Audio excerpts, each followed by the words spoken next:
Hello everyone, this is Money Spartan's gaming channel, and I will be showing you an ultimate Vault Hunter mode overview with some gameplay of it playing in the background. I will be posting up more videos on some other interesting, more loot related things to ultimate Vault Hunter mode, but to start off, there is a free update for Borderlands 2 that came out on the 2nd, which increases the amount of iridium you can hold from 99 to 500. And it adds items in the black market for which you could buy for 50 to 100 iridium each, which is like 50 for the first part and 100 for the second part. So you're going to need more iridium now to buy those items. Now the real piece of the pie that everyone wants is the Ultimate Vault Hunter mode. And Ultimate Vault Hunter mode will cost $5 for people who don't have the season pass. And for those who do, it'll be free. So you get this on your season pass. The main thing is that the level cap has been increased to 61, not 60, 61, and with that you also have 11 more skill points. Enemies will scale to the highest person's level, so if you have a party with someone with say 54 and everyone else is 52, all the enemies will be 54. There's 2 new item sets added in with Ancient V-Tech and a new rare Pearlescence grade items, which are even better than legendary. I mean, in terms of overall stats. There are also legendary loot midgets that will spawn, and they have a chance of dropping more legendary items. Unlike the other, like True Vault Hunter mode, you can actually play this multiple times. So you can play it over and over and over again, and you're able to reset your mission progress from the main menu.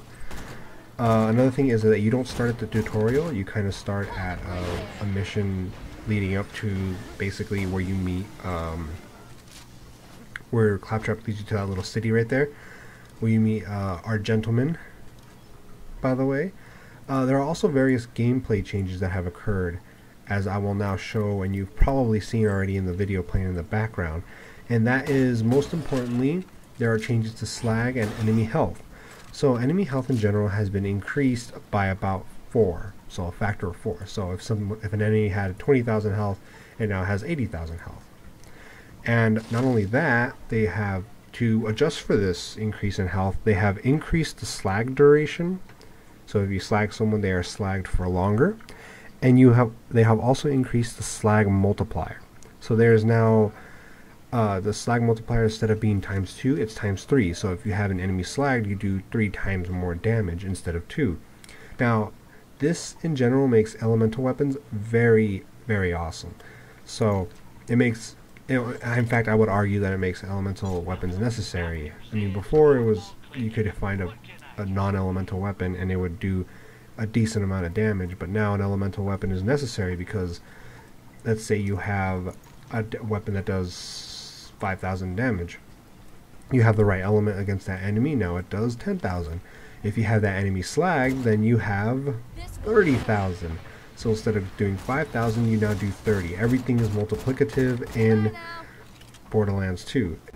Another thing to consider would be sniper rifle critical hit damage. So if you hit someone in the head with a sniper rifle, and you have the right element, and you have them slagged, you can do a stupid amount of damage. You can see me pull out a sniper rifle here in a bit that normally does around 36,000 damage with taking into account my talents and stuff. And when an enemy is slagged, I can easily do 800 to 899k. So the multipliers stack quite nicely.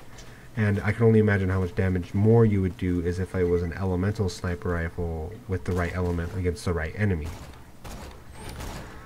Speaking of elements, slagged weapons now are going to be more important now because of the extra multiplier that slag does.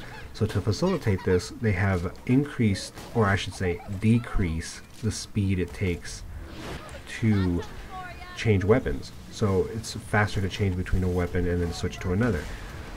This is obvious for obvious reasons. You use a slag weapon, you switch to a normal weapon and finish the enemy off with that normal weapon. It's a change that's meant to encourage more slag use.